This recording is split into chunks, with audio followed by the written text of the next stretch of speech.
Bismillahirrahmanirrahim. Assalamualaikum warahmatullahi wabarakatuh. Hamdan syukran tayyiban mubarakan fihi kama yuhibbu rabbuna wa yarda. Usalli wa usallim ala Muhammadin nabiyil amin wa ala alihi wa ashabihi wa man tabi'ahum bi ihsan ila yaumiddin, amma ba'd. Alhamdulillah, para asatidzah yang dirahmati Allah Subhanahu wa taala, di pagi hari yang berkah ini marilah kita mulai dengan bersyukur kepada Allah Subhanahu wa taala. Karena kalau kita perhatikan, pagi itu kan merupakan awal hari. Ini kita baru mulai hari, Allah Subhanahu wa taala sudah memberikan kepada kita nikmat yang begitu banyak. Di antara nikmat yang paling luar biasa pagi ini apa? Nikmat yang paling luar biasa pagi ini apa? Bukan sehat, apa? Kita bisa bangun pagi hari ini. Karena para asatidzah yang dirahmati Allah Subhanahu wa taala, tidak ada sesuatu yang lebih, kalau tadi disampaikan oleh Ustadz Jani berbicara tentang maunya apa tadi? Maunya banyak dan berkah. Kalau selalu milih banyak atau berkah? Ya maunya dua-duanya, maunya berkah dan banyak. Tapi ketika disebutkan berkah kayak kurang semangat gitu ya. Enggak, kami tetap butuh banyak juga gitu contohnya. Nah, tapi kalau kita perhatikan, ternyata nikmat yang paling agung adalah ketika pagi ini Allah Subhanahu wa taala bisa mengizinkan kita untuk bisa hidup kembali. Karena kalau misal kita diberi yang banyak, rezekinya banyak, ini mungkin sedikit cerita. Ada waktu saya masih di Trenggalek itu ada seorang pengusaha, dia tiap bulan bisa tiap tahun tuh bisa kurang lebih infak 1 miliar. Tiap tahun hampir bisa infak 1 miliar, tapi usianya dicukupkan hanya 40 tahun. Kira-kira kita milih mana? Usia hanya sampai 40 bisa infak tiap tahun 1 miliar, atau usia 60, 70 ya bisa infak tiap bulan ya 200 nggak apa-apa, 300 nggak apa-apa, dan seterusnya. Oleh karena itu, marilah kita mulai pagi hari ini dengan bersyukur kepada Allah Subhanahu wa taala atas banyak nikmat. Karena ketika kita tidak bersyukur, maka kita khawatir termasuk di dalam firman Allah Subhanahu wa taala, ya ayyuhal insanu ma gharraka bi rabbikal karim. Wahai manusia, terkadang kita itu terpedaya oleh nikmat Allah Subhanahu wa taala sehingga kita itu bukan kurang nikmat tapi kurang syukur. Makanya hari ini kalau kita berpikir, misal contoh bingkisannya kurang, gajinya kurang, semuanya kurang. Tapi kalau kita pikir lagi, ternyata kita punya kesehatan, kita punya keluarga yang baik, kita punya lingkungan yang sehat, kita punya orang-orang yang peduli sama kita, maka hal itulah yang perlu kita ingat dengan baik. Salawat dan salam kepada baginda Muhammad sallallahu alaihi wasallam, di mana Rasulullah sallallahu alaihi wasallam kelak menjadi satu-satunya pribadi yang betul-betul kita harapkan perjumpaan dengan baginda Muhammad sallallahu alaihi wasallam. Kalau para sahabat terdahulu, misal contoh Bilal bin Rabah. Jadi Bilal bin Rabah itu pernah suatu ketika mendapat mimpi didatangi oleh Rasulullah sallallahu alaihi wasallam. Kemudian Rasul mengatakan kepada Bilal, wahai Bilal, aku rindu akan azanmu, suara azanmu. Maka ketika itu Bilal mendatangi Madinah, kemudian memeluk Hasan dan Husain, dan ketika Bilal bin Rabah azan, para sahabat yang ada ketika itu semuanya menangis bersedih karena mereka menyadari dan mengerti bahwa tidak ada hari yang lebih gelap, tidak ada hari yang lebih menyedihkan daripada wafatnya baginda Muhammad sallallahu alaihi wasallam. Nah, maka mari kita hadirkan di dalam diri kita rasa rindu, rasa betul-betul ingin ketemu dengan baginda Muhammad Sallallahu Alaihi Wasallam. Bahkan di Arab itu ada salah satu tayangan yang judulnya Laukana Bainanal Habib. Bagaimana kalau di hadapan kita itu ada Rasulullah Sallallahu Alaihi Wasallam? Orang-orang itu ketika ditanya kalimat ini, bagaimana kalau ada baginda Muhammad? Bersedih. Maka yang kita tanya sama diri kita, bagaimana kalau di hadapan kita ada baginda Muhammad Sallallahu Alaihi Wasallam? Sudahkah kita merindu Rasulullah Sallallahu Alaihi Wasallam melebihi rindunya kita kepada orang tua kita? Sudahkah rindunya kita kepada baginda Muhammad Sallallahu Alaihi Wasallam melebihi rindunya kita kepada misal seorang ibu yang punya anak di pesantren, atau seorang orang tua yang jauh dengan anaknya? Kalau belum, maka kita mungkin sama-sama menghafal hadis Rasulullah SAW, la yu'minu ahadukum, tidak sempurna iman salah seorang di antara kalian, hatta akuna ahabba ilaihi miwalidihi wa waladihi wan nasi ajma'in. Sampai aku ini, kata Rasulullah, lebih dicintai daripada anak-anaknya dan kedua orang tuanya. Semoga Allah Subhanahu wa taala mengkaruniakan kepada kita hati yang senantiasa rindu kepada Rasulullah sallallahu alaihi wasallam. Para asatidz dan asatidzah yang dirahmati Allah Subhanahu wa taala, tema kajian kita pada kesempatan hari ini adalah meneladani Rasulullah sallallahu alaihi wasallam dalam kepemimpinan. Ketika kita berbicara tentang sosok baginda Muhammad sallallahu alaihi wasallam, ada ayat yang sama-sama sering kita dengar, laqad kana lakum fi rasulillahi uswatun hasanah. Sungguh telah terdapat dalam pribadi Rasulullah sallallahu alaihi wasallam suri tauladan. Maka kalau kita berbicara tentang keteladanan Rasulullah itu banyak aspeknya. Ya, beliau sebagai seorang manusia, beliau sebagai seorang suami, beliau sebagai seorang tetangga, beliau sebagai seorang ayah, sebagai seorang kakek, sebagai seorang orang tua. Nah, di antaranya yang akan kita kupas adalah apa yang diteladankan oleh baginda Muhammad Sallallahu Alaihi Wasallam sebagai seorang pemimpin atau dalam kepemimpinannya. Namun sebelum kita masuk ke situ, saya ingin kita sama-sama untuk memahami tentang laqad kana lakum fi rasulillahi uswatun hasanah. Kadang begini, kita sama-sama mengerti Rasulullah SAW itu adalah memiliki suri tauladan yang baik. Tapi yang menjadi pertanyaan, kenapa pengetahuan itu berhenti hanya sekedar pengetahuan? Jadi ilmu itu ada dua, para asatidzah. Ada ilmu yang hanya untuk pengetahuan, ada ilmu yang harus lahir menjadi keteladanan. Kalau misal contoh ilmu matematika, kimia, fisika, biologi, ini kan ilmu hafalan ya. Tidak perlu menjadi karakter, tidak perlu menjadi keteladanan. Maka dikatakan di akhir ayat, laqad kana lakum fi rasulillahi uswatun hasanah liman kana yarjullaha wal yaumal akhir.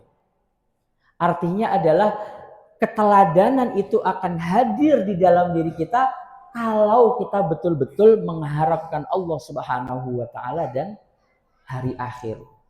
Jadi tidak ada motivasi yang lebih kuat daripada motivasi menginginkan ridha Allah Subhanahu wa taala dan kebaikan akhirat.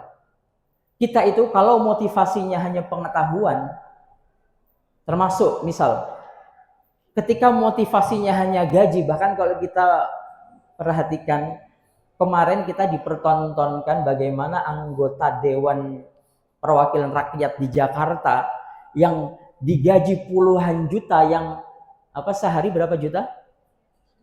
3 juta. Ternyata motivasi yang namanya materi tidak cukup mampu untuk membuat seseorang memiliki karakter yang baik. Bahkan orang itu bahkan kadang ada ungkapan begini, biasanya orang itu kalau rezekinya makin banyak, rata-rata makin berubah atau makin baik. Rata-rata orang kalau rezekinya makin banyak, rata-rata berubah makin baik atau berkurang baiknya. Rata-rata berkurang baiknya. Makanya kita sering dengar istilah apa? Gak koyok biyen gitu ya. Kan gitu. Itu umum sekali. Udah berubah. Misal contoh, biasa makannya apa itu namanya? Biasa contoh misal ibu-ibu, misal ustazah, biasa belinya perak begitu ya. Oh ternyata punya rezeki lebih beli emas. Ternyata nggak emas lagi, sudah mampu beli apa? Berlian Bu ya. Itu kalau udah kelasnya berlian diajak ke toko emas, apalagi tahun yang 13 apa 17 karat atau berapa karat itu jadi ada berubah.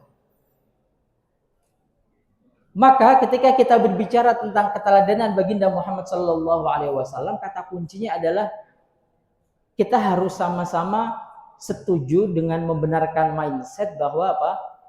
Bahwa keteladanan tersebut hanya akan hadir di dalam diri kita kalau kita betul-betul menjadi orang yang mengedepankan ridha Allah Subhanahu wa taala dan kita menjadi orang yang mengedepankan baiknya kehidupan akhirat nanti. Misal contoh, kita sudah lama ya mendengar hadis la taghdab walakal. Udah berapa tahun lalu mendengar hadis ini kira-kira? Udah bertahun-tahun gitu kira-kira ya. Tapi hari ini sudahkah selesai kita dengan urusan marah? Bahkan kalau kita bicara, jadi ada tingkatan marah yang lebih tinggi lagi. Ada namanya ghadab, ada namanya al-kadhim. Makanya kan di dalam surat apa di Ali Imran itu alladzina yunfikuna fis-sar'i wad-dharra'i wal kadhiminal ghaid. Kadhim ghaid itu apa tingkatannya demikian.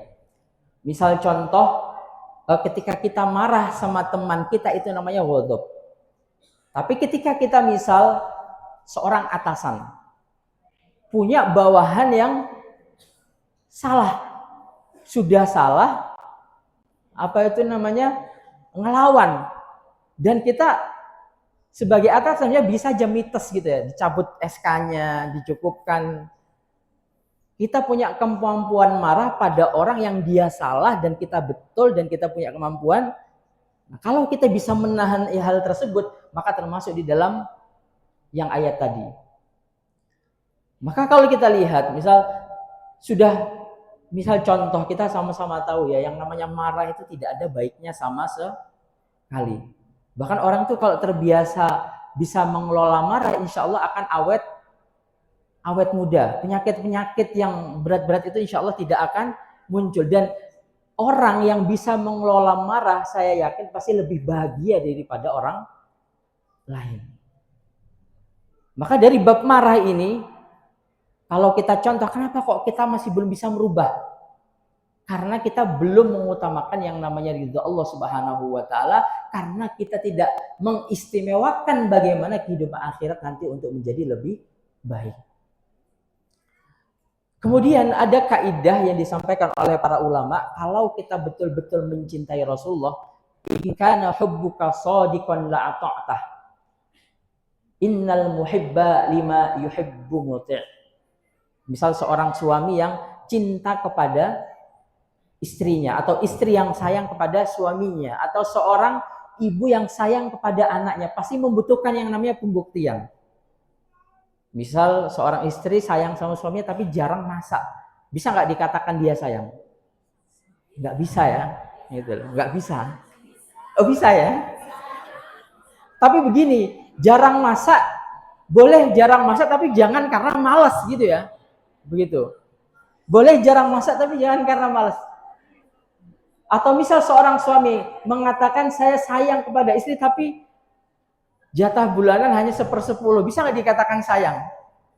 Nggak bisa. Karena yang namanya cinta itu butuh pembuktian. Makanya Rasulullah Sallallahu Alaihi Wasallam, kalau kita lihat keluarga ideal kan keluarga baginda Muhammad Sallallahu Alaihi Wasallam yang sama-sama berusaha untuk saling memenuhi hak dan kewajiban.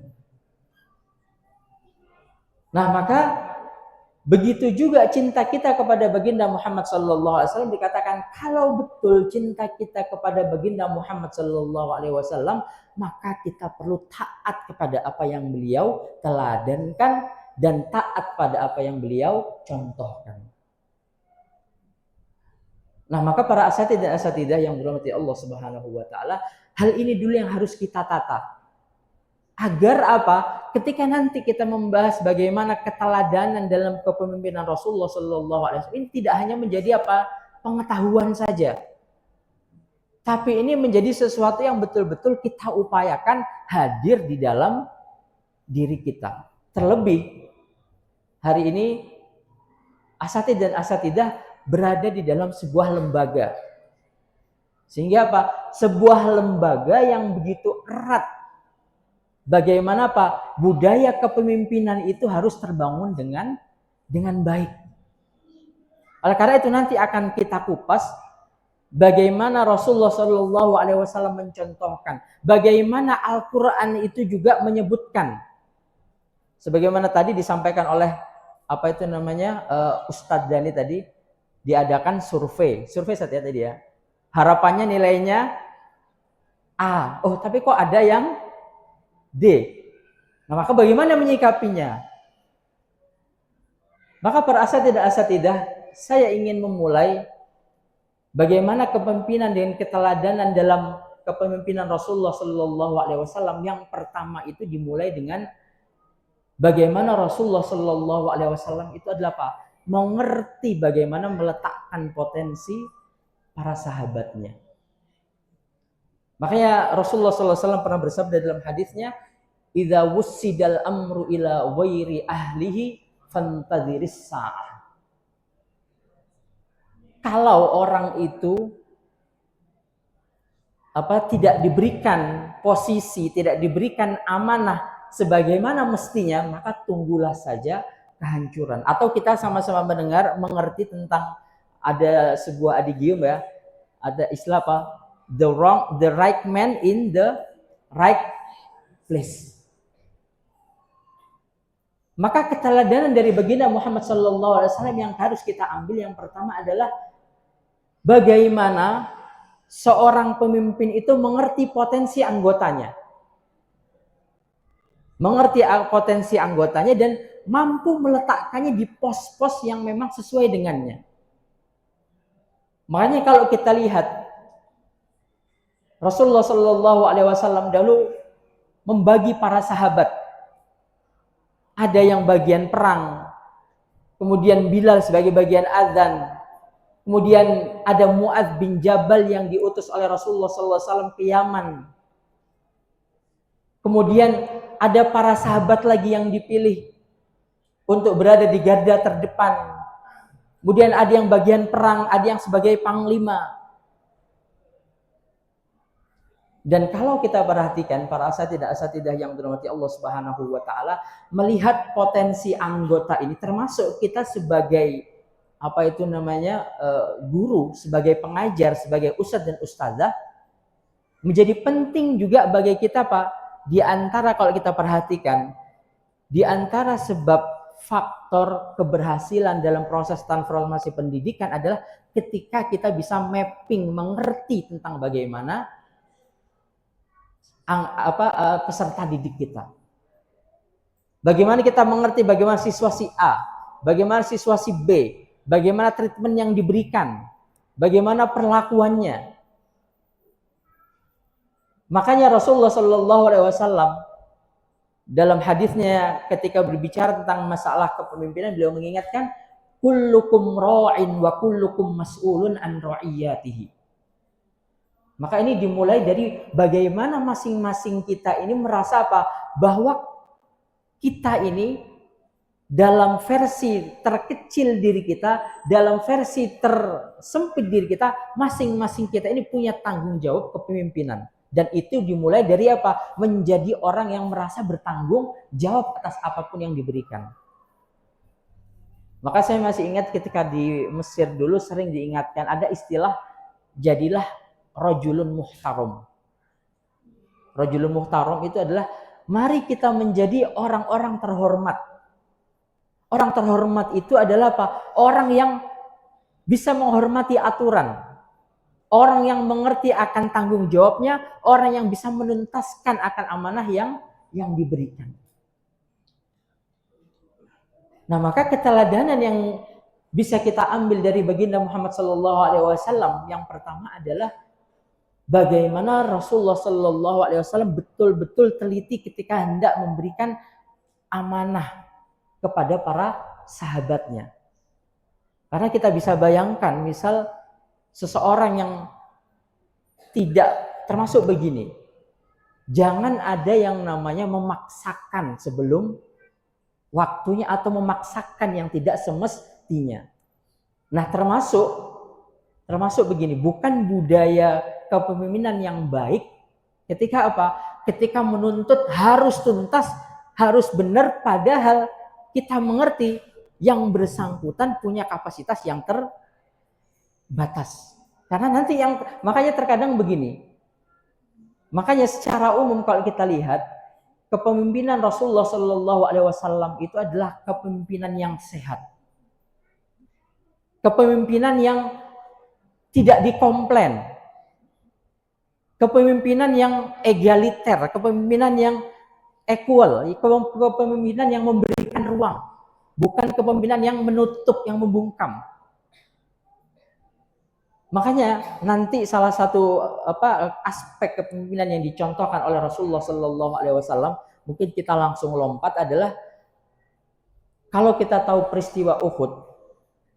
Ketika peristiwa Uhud itu sebelum terjadinya peperangan, Rasulullah SAW ketika itu berdiskusi dengan para sahabat dan terutama pada kesempatan waktu itu adalah para anak muda. Ketika terjadi diskusi, kita ini hendak perang Uhud. Kira-kira perang Uhud ini kita mau pilih posnya di mana? Di dalam kota Madinah atau di luar kota Madinah? Kemudian ketika itu hasil dari rapat itu menyepakati bahwa masing-masing tentu ada pertimbangan. Wahai Rasulullah, kita baiknya perang ngambil posisi di luar kota Madinah atau yang kita kenal dengan di daerah Uhud atau di Jabal Rumah, dengan pertimbangan agar kalau kita menang, kalau kita kalah, kota Madinah tidak dikuasai oleh musuh. Tapi ketika itu Rasulullah SAW punya pertimbangan, baiknya adalah di dalam kota Madinah. Kenapa di dalam kota Madinah? Kalau kita butuh kekuatan tambahan, butuh amunisi tambahan, karena jaraknya tidak terlalu jauh, maka bisa dibantu. Kira-kira kalau strategi perang lebih baik di dalam kota atau di luar kota? Kira-kira di luar kota begitu ya? Atau itu perdebatannya tergantung sudut pandangnya. Tapi yang terjadi adalah ketika itu disepakati di luar kota, yaitu di Uhud situ. Nah, faktanya perang Uhud pasukan Islam menang atau kalah? Kalah. Nah, ini ibarat contoh begini. Kalau ingin kita misal sebagai entah ketua RW atau sebagai kepala unit di Permata ini atau sebagai kepala sekolah rapat dengan guru-gurunya. Jenengan sebagai kepala unit, sebagai kepala sekolah punya pandangan. Gak bener nek ngene iki, sing bener pendapatku. Ternyata dilalah setelah dilakukan betul kan amburadul gitu ya. Kira-kira jenengan sebagai kepala unit, kepala sekolah, apa respon yang akan muncul? Responnya apa kira-kira? Ketika rapat evaluasi apa yang akan muncul? Wes kan, tak omongin kan gitu kurang lebih. Kan saya sudah bilangi dari awal kan begitu. Saya ini apalagi akan keluar mungkin yang lainnya. Saya ini jadi kepala unit ini sudah lama. Saya di Permata ini sudah keluar semua kalimat itu.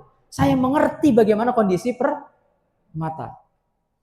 Tapi kita lihat bagaimana baginda Muhammad SAW ketika terjadi perang Uhud dan ternyata kalah, maka turunlah ayat fabima rahmatin minallahi lintalahum walau kunta faddan walidul qalbi law faddu min haulik. Dalam hatinya Rasulullah itu mau kesel sebenarnya. Tapi ayatnya diingatkan karena Allah Subhanahu wa taala mengerti bahwasanya apa? Bahwa ya Rasul itu, para asatidah yang dirahmati Allah Subhanahu wa taala, walaupun di ayat dikatakan innama ana basyarum mitslukum, ya sama-sama manusia. Tapi manusia yang senantiasa terbimbing wahyu tentu berbeda instingnya dengan manusia yang tidak terbimbing oleh wahyu. Artinya kalau Rasulullah mau kesel kurang lebih kan mau bilang, wis tak omongi toh gitu dulu. Paling benar itu di dalam kota Madinah. Tapi ternyata diingatkan oleh Allah, fabima rahmatin minallahi lintalam. Wahai Muhammad, aku mengerti, pendapatmu betul.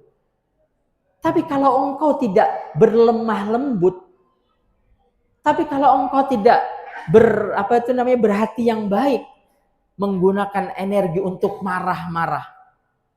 Bahkan yang luar biasanya kalau kita lihat, jadi dari kasus perang Uhud ini dan dari ayat fabima rahmatin minallahi lintalahum, kita bisa lihat bagaimana Rasulullah Shallallahu Alaihi Wasallam dalam kepemimpinannya adalah menjadi pemimpin yang bijak menyikapi sesuatu. Dan di antara tanda pemimpin yang bijak menyikapi sesuatu adalah apa? Tidak menggunakan energi negatif berupa kemarahan untuk menyelesaikan masalah. Justru apa? Justru merawat mental anggotanya. Makanya kalau kita lihat ketika para sahabat, kalau kita lihat kan begini ya, Rasulullah Shallallahu Alaihi Wasallam itu di perang Uhud sampai giginya tanggal. Kalau kita lihat bagaimana perhatiannya para sahabat kepada baginda Muhammad Shallallahu Alaihi Wasallam sampai dikatakan demikian. Sahabat itu pernah mengatakan demikian, kalau perlu tertusuk duri, kalau misal Rasulullah perlu tertusuk duri, jangan Rasulullah, biar aku saja. Itu para sahabat demikian. Itu kan kalau kita bisa lihat bagaimana kemarahan para sahabat ketika Rasulullah sampai tanggal giginya, sampai dikira oleh kafir Quraisy telah meninggal. Tapi kita lihat bagaimana cara Al-Quran dalam mengajarkan kepemimpinan adalah apa? Wala tahinu wala tahzanu wa antumul a'launa in kuntum mu'minin. Jadi kepemimpinan yang diteladankan oleh Rasulullah Shallallahu Alaihi Wasallam adalah kepemimpinan yang merawat mental anggotanya. Jadi bukan, makanya sampai-sampai ada kaidah dakwah itu yang bunyinya begini, at-tarbiyah walat ta'riyah. Itu sampai jadi kaidah. Artinya apa? At-tarbiyah itu artinya apa? Dimomong, dibopong, diarahkan. Walat ta'riyah, bukan dikuliti. Kadang kan kita begitu ya kalau kesel. Termasuk kadang kita begini ya. Kadang kita begini kadang. Ya aku karena kesel makanya tak sebutno kabeh kesalah. Nah nih baru setelah itu kita minta maaf ya gitu. Kepemimpinan Rasulullah bukan begitu.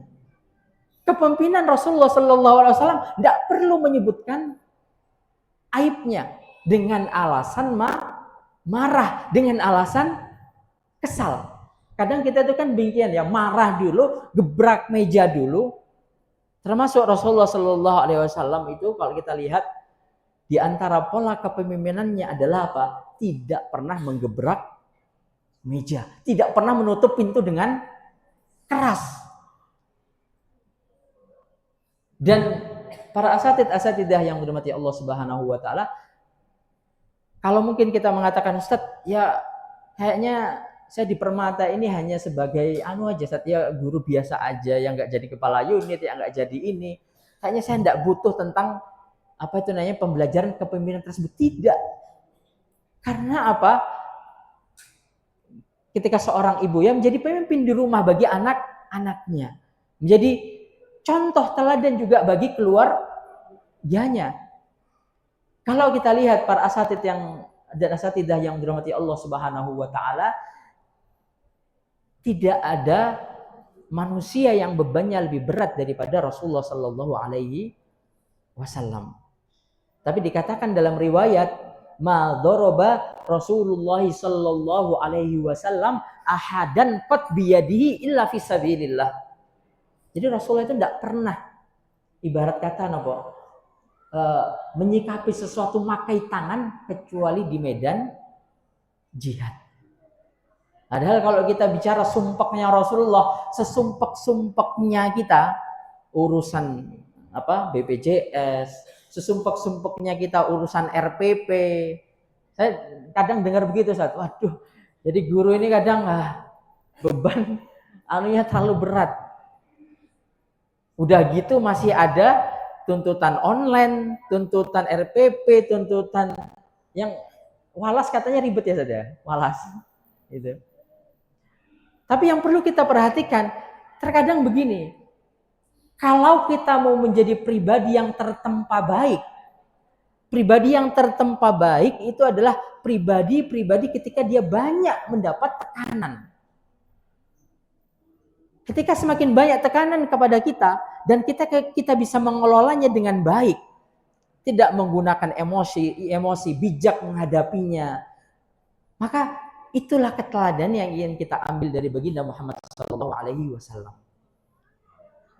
Maka di sini bisa kita lihat keteladanan yang dicontohkan oleh Rasulullah SAW selain tadi mengerti bagaimana meletakkan potensi, mengerti potensi anggotanya, kemudian menjadi pribadi yang bijak.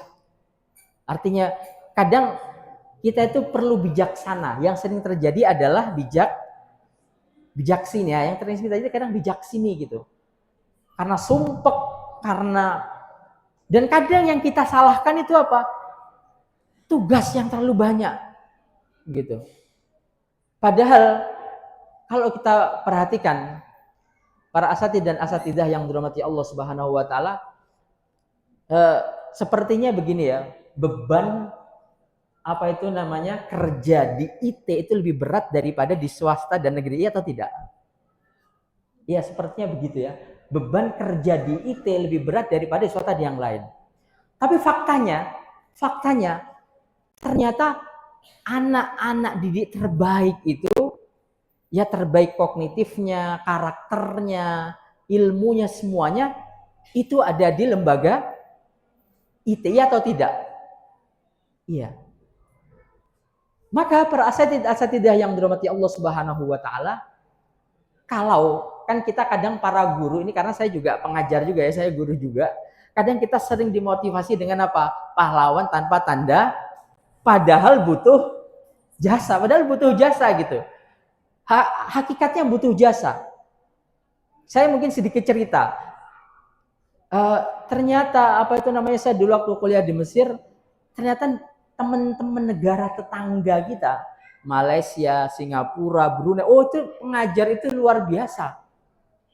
Apalagi di Saudi Arabia, di negara-negara Arab itu luar biasa ternyata. Jadi istilah gitu nggak dikenal. Di mana? Di Malaysia nggak ada istilah guru tanpa tanda. Di sana di Malaysia guru dengan jasa begitu. Tapi yang ingin saya sampaikan begini, kalimat pahlawan tanpa tanda jasa itu ternyata terkadang tidak cukup mampu untuk membuat kita bisa merangkul semuanya dan bisa menahan amarah karena banyak tugas yang lain-lain. Maka saya ingin merubah motivasinya. Bukan lagi pahlawan tanpa tanda jasa, tapi saya ingin merubah motivasinya dengan apa? Ada ayat di dalam Al-Quran, wujuhi yawma idzin na'imah lisa'yiha radiyah. Nanti hari kiamat itu ada wajah yang berseri-seri. Karena apa? Lisa'yiha radiyah. Karena dia mengerti.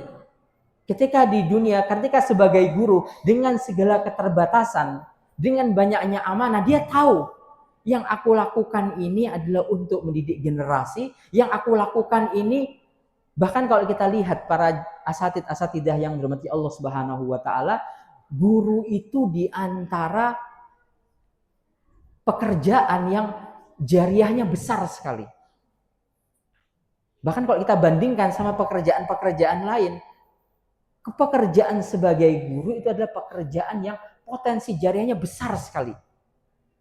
Di satu sisi kita harus mendidik, apalagi menjadi guru di Indonesia.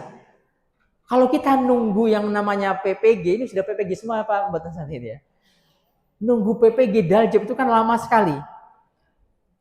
Apalagi yang luar jabatan. Artinya terlalu lama kalau kita nunggu mau menjadi guru yang apa itu namanya menjadi guru teladan nunggu dapat PPG dulu, menjadi guru teladan nunggu naik apa itu namanya tunjangannya dulu. Kita perlu malu pada apa?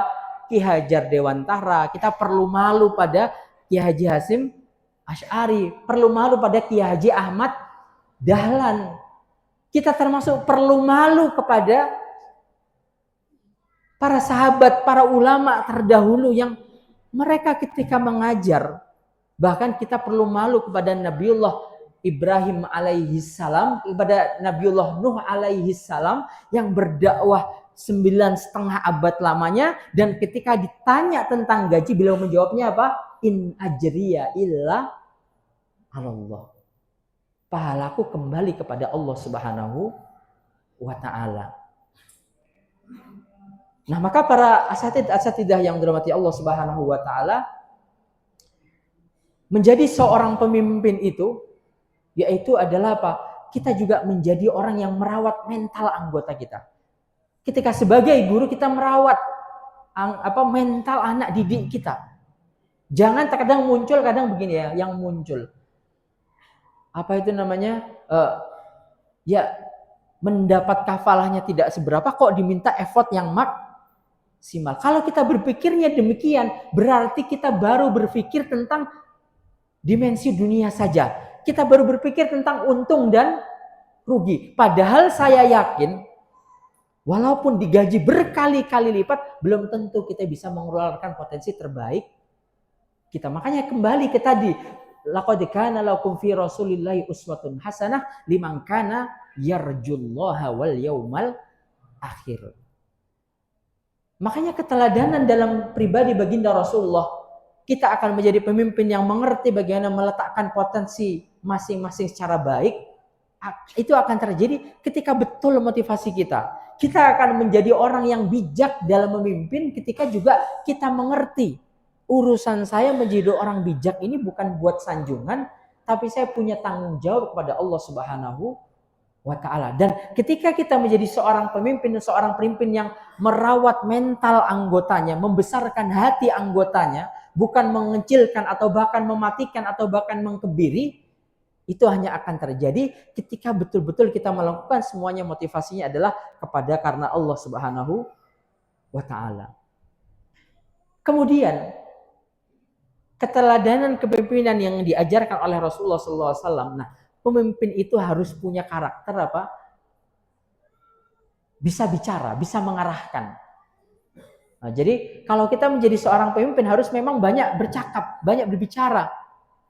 Dan kalau kita lihat bagaimana keteladanan pemimpinan yang dicontohkan oleh baginda Muhammad SAW, Rasulullah itu punya bahasa yang begitu indah ketika bicara dengan para sahabatnya. Atau apa bahasanya itu kalau menurut para ulama hadis apa? Yufidul intibah, bikin orang itu tertarik. Selain menggunakan bahasa-bahasa, misal atadruna, maukah kalian aku tunjukkan? Menggunakan bahasa-bahasa yang ibaratnya memunculkan energi positif. Bukan menjadi pemimpin yang kadang pemimpin itu ngomong itu udah kita malas untuk mendengarnya. Maka itu bukan tipologi keteladanan kepemimpinan baginda Muhammad SAW. Makanya kita perlu ingat, ketika Allah Subhanahu wa ta'ala mengutus Nabiullah Musa dan Harun kepada Fir'aun, apa bunyi ayatnya? Idhaba ila fir'auna innahu tagha faqula lahu qaulan layyina. Maka menjadi seorang pemimpin itu kadang begini ya, kita harus bisa membedakan antara tegas dan marah. Kadang yang dibutuhkan ketika melihat anggotanya yang belum sigap, yang dibutuhkan itu hanya apa? Pesannya tersampaikan, bukan emosionalnya yang tersampaikan. Makanya Rasulullah SAW itu kalau kita lihat dalam riwayat Hampir-hampir beliau itu menerapkan pola kepemimpinan tidak menggunakan suara tinggi. Tidak menggunakan pola kepemimpinan menggunakan suara keras. Karena apa? Ya itu tadi, prinsip dasarnya adalah kul khairon au liyasmut. Katakan yang baik atau diam. Bahkan ada hadis yang diriwayatkan oleh Aisyah radhiyallahu anha dikatakan innar rifqa, masih ditambahkan oleh baginda Muhammad. Innar rifqa la yakunu fi syai'in illa zana. Nah, tidaklah kelembutan itu ketika ada pada sesuatu melainkan dia akan menghiasinya. Makanya kalau kita baca hadis-hadis baginda Muhammad SAW, bahasanya itu begitu indah. Bahkan sampai ada hadis secara khusus yang membahas tentang konten bahasa. Inna minal bayani lasihro. Bahwa yang namanya perkataan yang baik itu mampu menyihir. Bahkan hadis-hadis Rasulullah SAW itu instruksinya, arahannya termasuk begini. Ketika Rasulullah SAW pernah dimintai oleh para istrinya. Jadi istri Rasulullah SAW itu pernah minta kepada Rasulullah, minta apa? Ya Rasulullah, ya saya ini kan ya seperti wanita yang lain. Pengen gelang, pengen cincin, pengen giwang. Kalau hari itu sudah ada permata, pengen permata. Kalau hari itu sudah ada apa ya, yang dipingin ibu-ibu lah, kurang lebih macam-macam. Tapi kita lihat bahasa Rasulullah. Ba in kuntunna turidnal hayatad dunya wa zinataha. Dikatakan Rasulullah, kalau kamu mau dunia aku berikan. Tapi kalau demikian fa usarrihunna sarohan jamila. Kalau mau aku ceraikan, iya, aku akan ceraikan dengan baik. Kita lihat bagaimana Rasulullah Shallallahu Alaihi Wasallam. Terlebih begini kadang, seorang pemimpin itu, para asatidz dan asatidah yang dirahmati Allah Subhanahu Wa Taala, kita harus lebih serius kita menjadi seorang pemimpin, mendapat amanah daripada menjadi pribadi sendiri. Karena apa? Ketika kita menjadi seorang pemimpin, yang harus kita garis bawahi adalah kita menjadi nahkoda bagi banyak anggota. Kita punya kewajiban untuk apa? Menumbuhkan mentalnya. Kita punya kewajiban untuk menjaga semangatnya. Bahkan kalau kita kadang jujur, ini misal contoh di Permata ini, karyawannya ratusan. Kadang kita belum bisa memberikan maksimal. Maka kita butuh untuk apa? Minimal apa? Memberikan kepada anggota kita sesuatu yang tidak ternilai dengan harta, sesuatu yang tidak dinilai dengan nominal, sesuatu yang hitungannya bukan ekonomis, tapi apa? Berupa perkataan yang baik, karena perkataan yang baik itu akan menyehatkan diri kita. Makanya kadang kita begitu senang mendengarkan kalau orang tutur katanya baik. Dan itulah pola keteladanan yang dicontohkan oleh baginda Muhammad Sallallahu Alaihi Wasallam. Bahkan kalau kita lihat ketika Rasulullah Sallallahu Alaihi Wasallam akan Fathu Makkah. Fathu Makkah kan waktu itu Rasulullah mengutus. Kemudian ada ternyata orang-orang ini sudah masuk Islam. Yang dia apa? Datang kepada keluarganya di Mekah untuk mengabarkan, oh akan terjadi loh Fathu Makkah. Ini kalau kita bicara dalam intelijen perang, ini merupakan pelanggaran yang sangat serius. Bisa jadi kalau hari ini bisa jadi apa, ditembak mati, tapi ternyata apa? Tidak kita lihat. Bahkan kalau kita lihat begini, yang menarik juga, dalam suatu peperangan, Rasulullah dengan para sahabat, ada ketika itu pasukan Quraisy yang ketika seorang sahabat itu mau menghunuskan pedang, dia mengucapkan apa? La ilaha illallah. Ketika mengucapkan la ilaha illallah, oleh sahabat ini langsung dipenggal kepalanya. Nah, kira-kira tahukah kita bahasa apa yang dipakai oleh Rasulullah? Ketika ditanya, kenapa kamu penggal pasukan kafir tadi? Dibilang, ya Rasulullah, dia kan apa itu namanya? Bilang la ilaha illallah ketika saya mau tebas. Bahasa Rasulullah apa? Afala syaqaqta qalbah. Bahasanya begitu. Apakah engkau sudah membuka hatinya? Sehingga kamu tahu bahwa kalimat la ilaha illallah itu hanya untuk bersembunyi dari kekufuran. Kita lihat bagaimana, dan itu dalam kondisi perang. Maka Rasulullah Shallallahu Alaihi Wasallam kalau kita lihat, kenapa para sahabat dalam kurun waktu 23 tahun begitu luar biasa, Fathu Mekah menang, peperangan yang lain juga menang. Kenapa begitu solid? Kenapa negara Madinah terbentuk? Kenapa yang lainnya terbangun dengan baik? Karena Rasulullah Shallallahu Alaihi Wasallam adalah tipe pemimpin yang betul-betul menghadirkan yang namanya verbatim yang baik.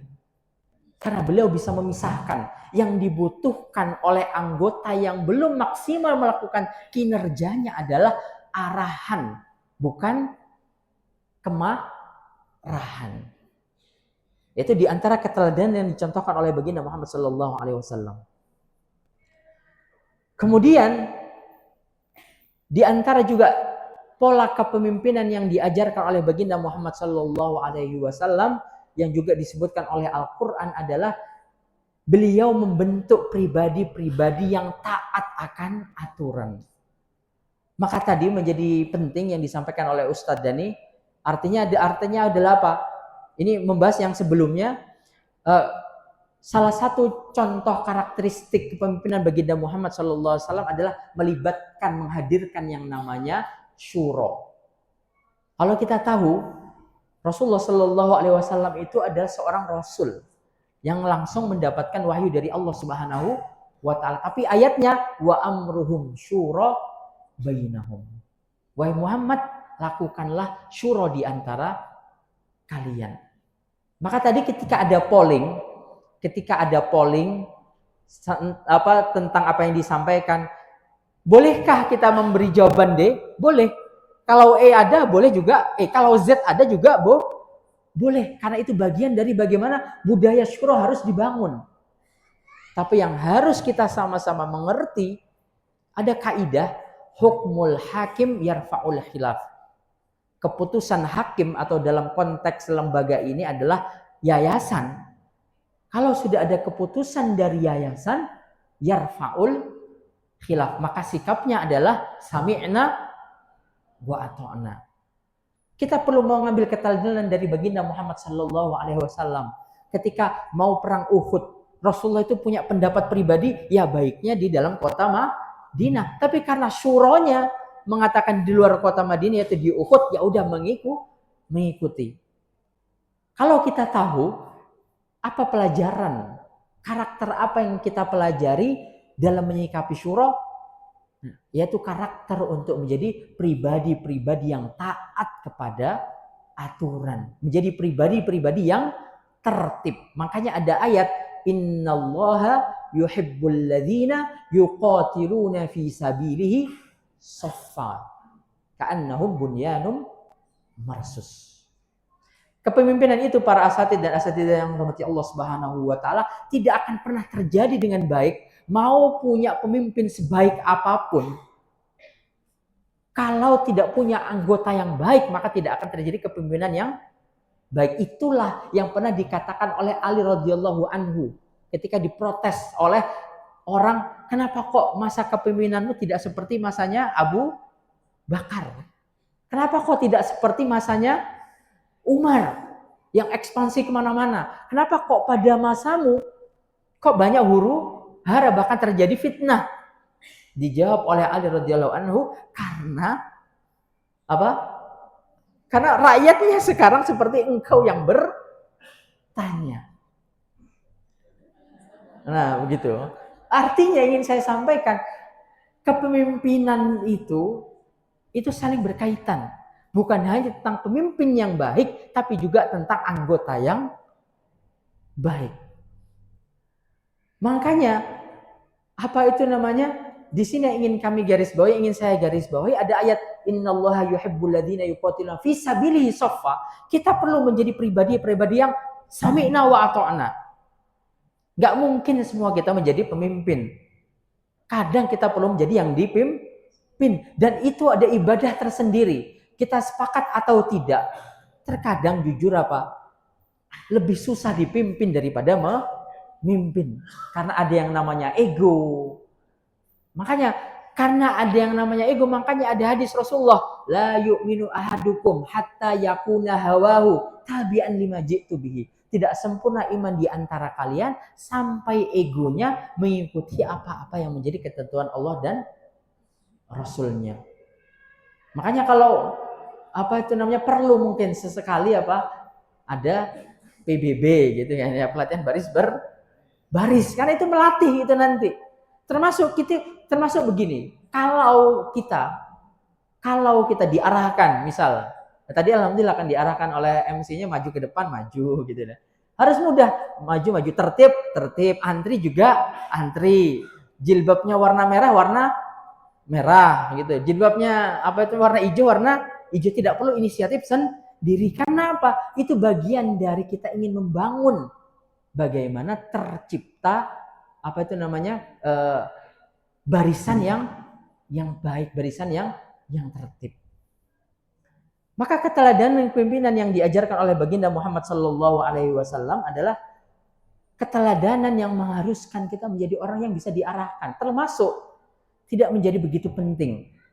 Mau kita posisinya kepala unit, mau posisinya walas, mau posisinya sebagai kepala sekolah, mau posisinya sebagai kebersihan dan lain-lain. Karena apa? Keberkahan itu bukan terletak pada posisi. Bahkan para asatidah yang dirahmati Allah Subhanahu wa taala, kadang kan begini ya. Kadang yang kita iri itu pada posisi atau tidak? Kadang kita iri pada posisi. Kapan saya di situ? Kenapa kok dia? Kenapa bukan saya? Kenapa bukan ini dan itu? Yang harusnya kita iri itu bukan ketika kita mendapat posisi. Ada satu kondisi yang terkadang kita nggak notice dengan hal itu, padahal itu yang harus kita iri. Kita harus iri pada apa? Al-atqiya al-akhfiya. Ketika kita menjadi orang-orang, mungkin kita nggak dikenal posisinya apa. Mungkin kalau dicari, ustazah ini, wah, yang mana ya gitu loh. Apalagi misal bagian yang nggak terzoom gitu. Mungkin kalau bagian apa sering dipanggil. Nggak perlu kita merasa kecil hati, karena keberkahan bukan posisi.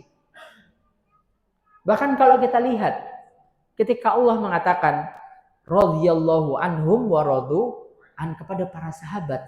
Ternyata sahabat jumlahnya berapa? Ada yang tahu jumlah para sahabat? Jumlah para sahabat itu ratusan ribu.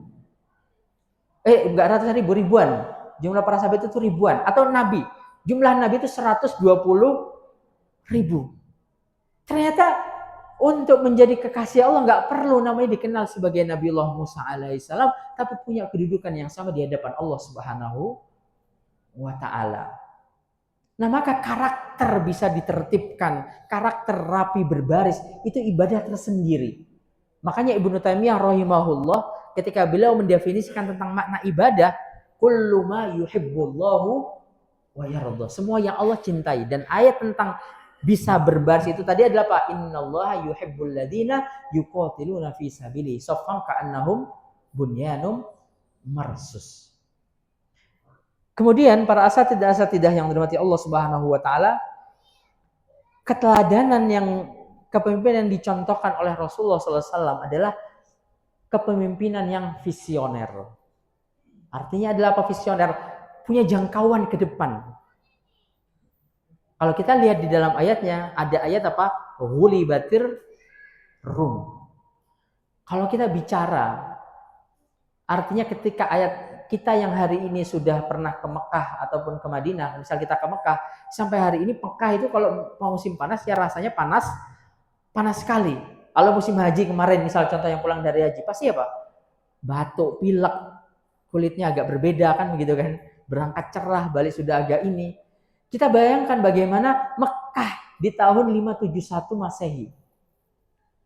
Yang masih tandus, itu sudah dapat ayat Ghulibatir Rum.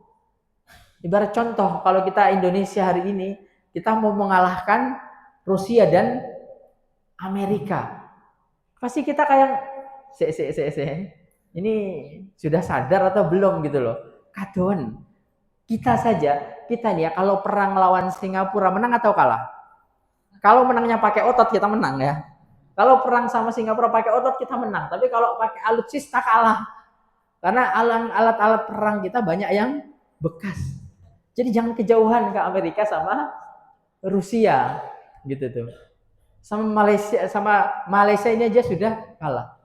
Tapi kita bisa lihat ketika ayat itu turun, kondisinya ketika itu bahkan ketika kalau kita lihat ayat itu turun periode Mekah atau Madinah? Mekah atau Madinah ayat itu? Mekah, Makkiyah.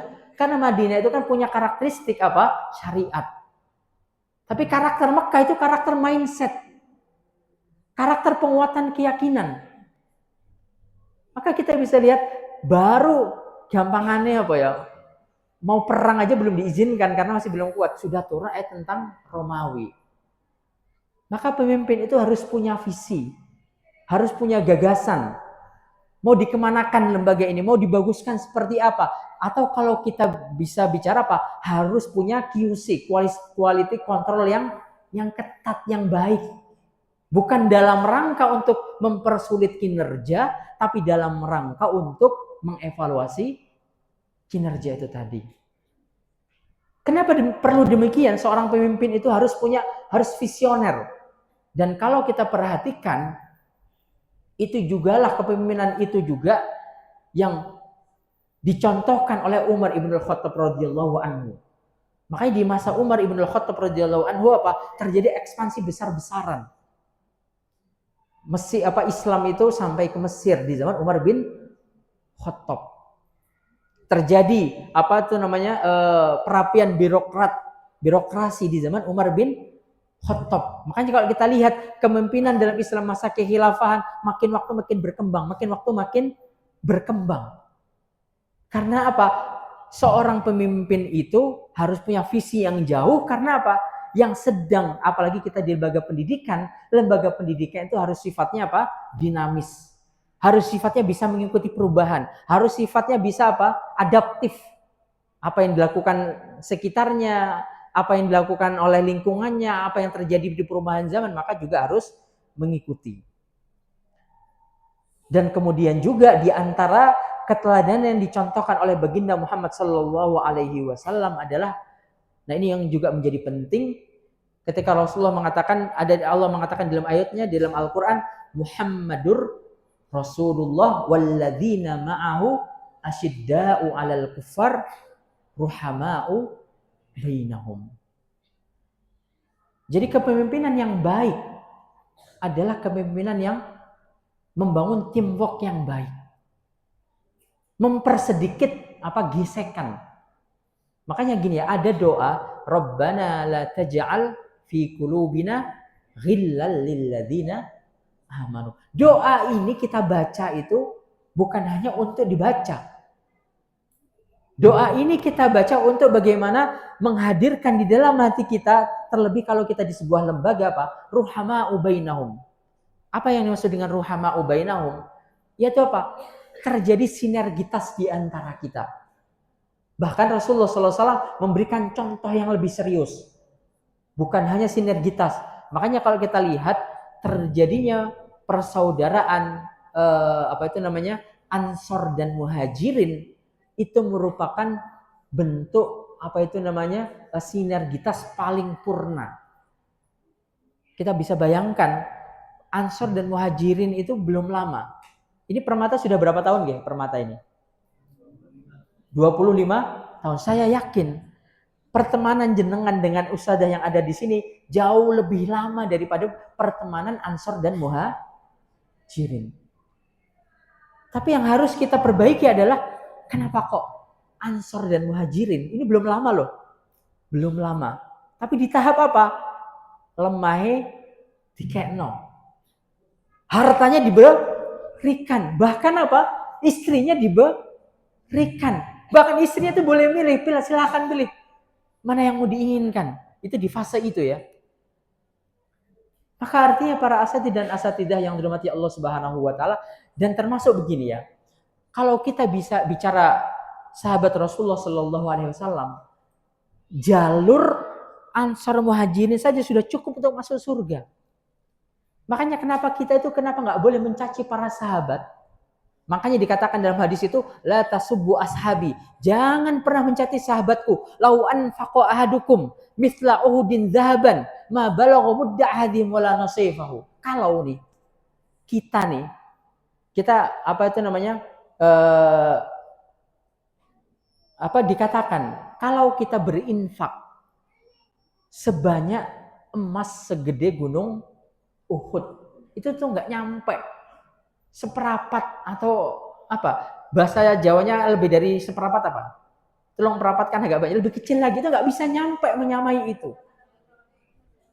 Kenapa?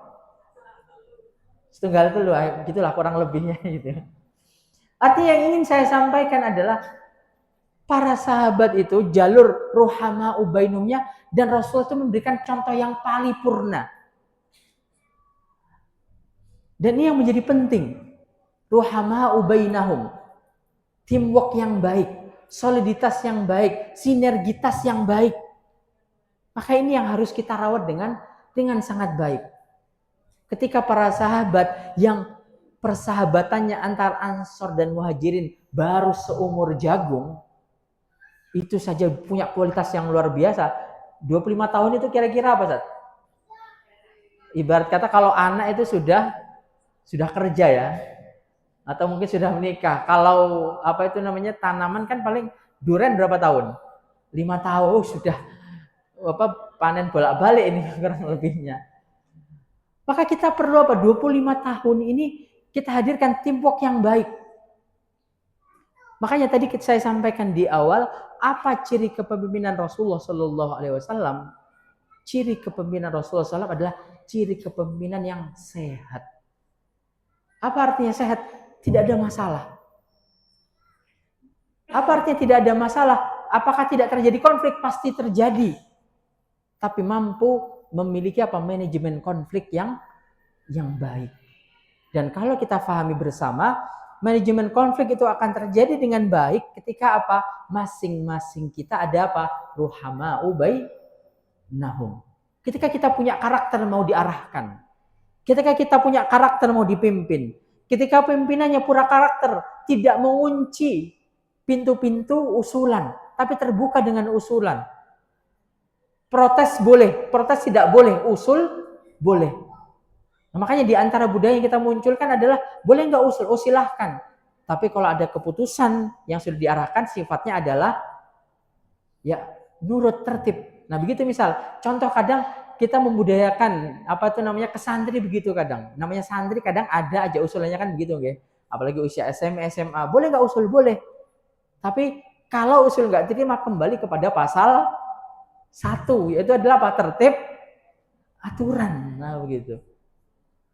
Dan para asatidah yang dirahmati Allah Subhanahu wa taala, dan terakhir yang harus konklusinya yang harus kita rangkum adalah bahwa membangun budaya kepemimpinan yang baik itu bagian dari ibadah dan tidak kalah pentingnya sebagaimana sholat, puasa, dan zakat. Makanya Ali radhiyallahu anhu pernah mengatakan, al-haqqu bila nidham, kebenaran yang tidak terorganisir dengan baik, ghalabahul batil bin nidham, akan kalah dengan kebatilan yang terorganisir dengan baik.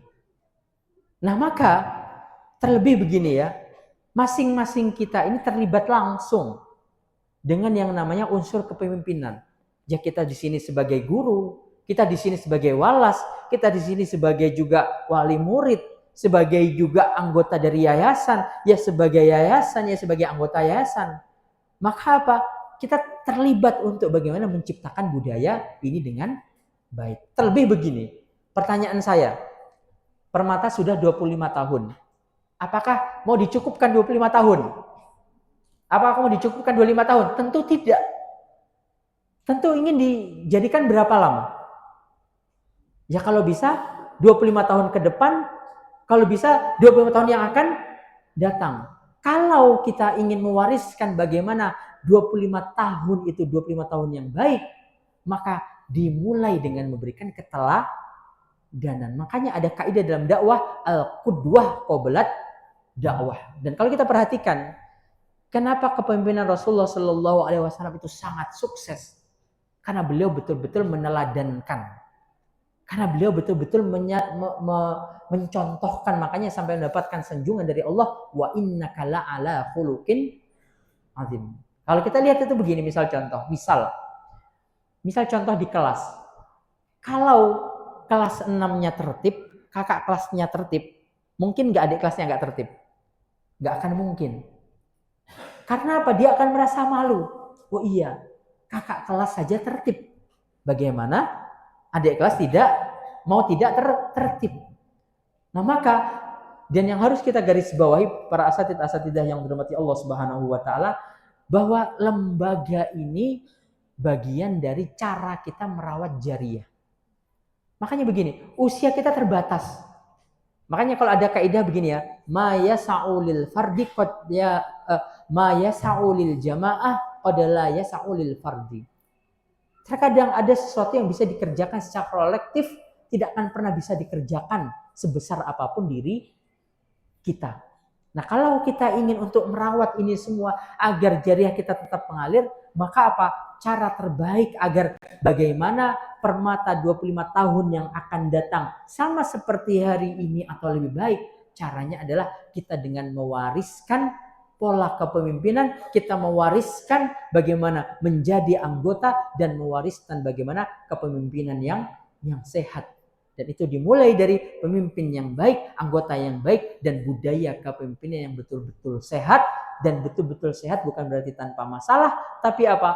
Masalah yang hadir bisa dikelola dengan cara yang baik. Itulah yang dikatakan, ada ungkapan khudil afwa wa'mur bil urfi walin fil kalam summa famustahsan mandawil jahilin. Khudil afwa, ada salah, maafkan.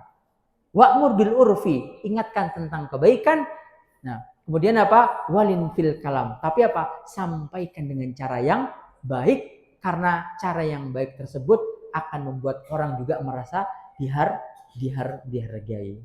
Nah, para asatidz dan asatidah yang dirahmati Allah Subhanahu wa taala, ini kurang lebih tema kita pada hari ini adalah membahas tentang keteladanan baginda Muhammad sallallahu alaihi wasallam dalam kepemimpinannya.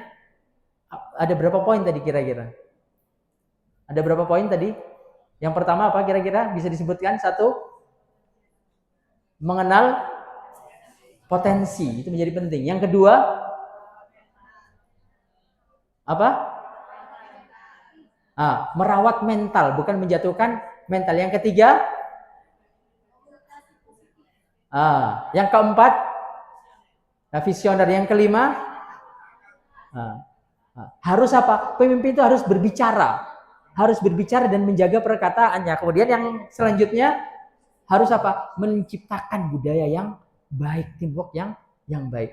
Itu sudah kita hafal semua, sudah kita catat semua. Tinggal bagaimana kita kembali ke pasal awal tadi, bahwa ini bukan tentang ilmu pengetahuan, ini tentang keteladanan yang harus berusaha kita hadirkan. Karena yang namanya ibadah bukan hanya tentang sholat, puasa, dan zakat, tapi ibadah tersebut diantaranya adalah bagaimana menciptakan budaya kepemimpinan yang baik. Semoga Allah Subhanahu wa taala menjadikan kita orang-orang yang dimudahkan ketika menjadi jundi, ketika menjadi anggota bisa berbaris sebagaimana firman Allah, innallaha yuhibbul ladzina yuqatiluna fi sabilihi shaffan. Dan ketika menjadi orang yang diberi amanah, kita jauh dari orang yang tidak maksimal dan tidak amanah melaksanakan amanah tersebut.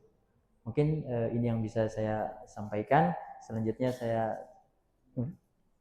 baik, kita buka tanya jawab. Jika ada yang belum jelas dari apa yang tadi kita bahas bersama, karena ini forum mudarosah ya, ini forum diskusi, forum kita sama-sama belajar, tujuannya untuk memperkaya. Dan kalau kita sampaikan, kenapa kadang kita perlu berteori, Ustaz? Karena saya termasuk orang yang meyakini bahwa apa? Kita itu ditentukan oleh bagaimana cara kita berpikir. Cara kita berpikir, apa yang kita serap itu menentukan bagaimana nanti apa yang akan kita keluarkan dan berikan. Baik, jika ada ustadz ataupun asatidah yang bertanya tentang tema yang kita bahas pada pagi hari ini.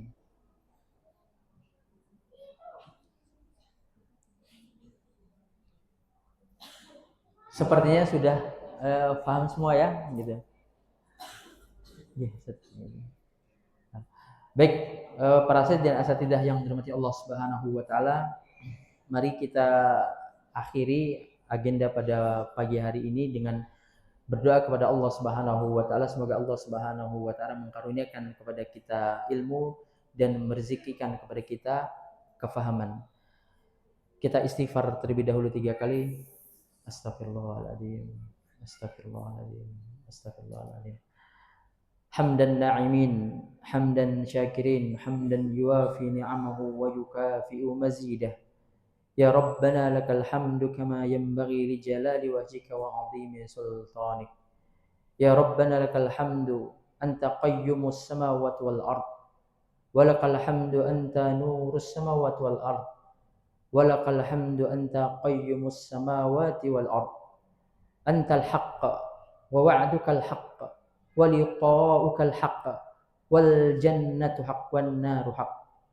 Allahumma inna nas'alukal huda wat tuqa wal afafa wal ghina.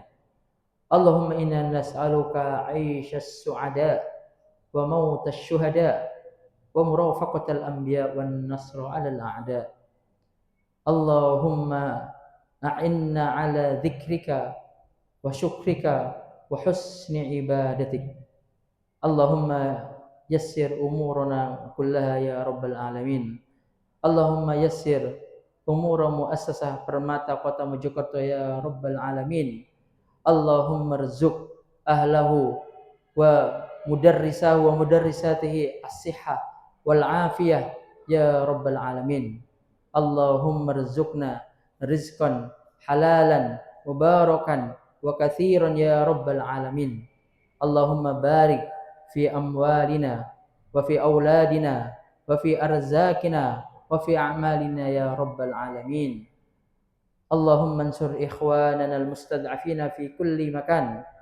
Allahumma ansur ikhwanana al-muslimina fi Filistin wa fi kulli makan ya rabbal alamin. Allahumma a'izzal masjid al-aqsa ya rabbal alamin. Allahumma inna nas'alukal huda wat tuqa wal afafa wal ghina. Rabbana zidna ilma warzuqna fahma.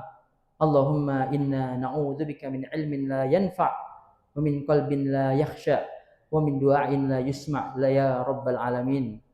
Allahumma innaka ta'lamu anna hadhihi al-quluba qad ijtama'at ala mahabbatik wal taqat ala ta'atik wa tawahhadat ala da'watik wa ta'ahadat ala nusrati syari'atik fawathiqillahumma rabitataha wa adim muddaha wahdiha subulaha wamla'ha binurika alladhi la yakhbu washrah suduraha bifaydil imani bik wa jamilit tawakkuli alaik wa ahyiha bima'rifatik wa amitha ala syahadati fi sabilik innaka ni'mal maula wa ni'man nasir. Rabbana zalamna anfusana wa illam taghfir lana wa tarhamna lanakunanna minal khasirin. Rabbana atina fid dunya hasanah wa fil akhirati hasanah wa qina adzaban nar. Subhana rabbika rabbil izzati amma yasifun wa salamun alal mursalin walhamdulillahi rabbil alamin. Wabillahi taufiq wal hidayah. Wassalamu alaikum warahmatullahi wabarakatuh.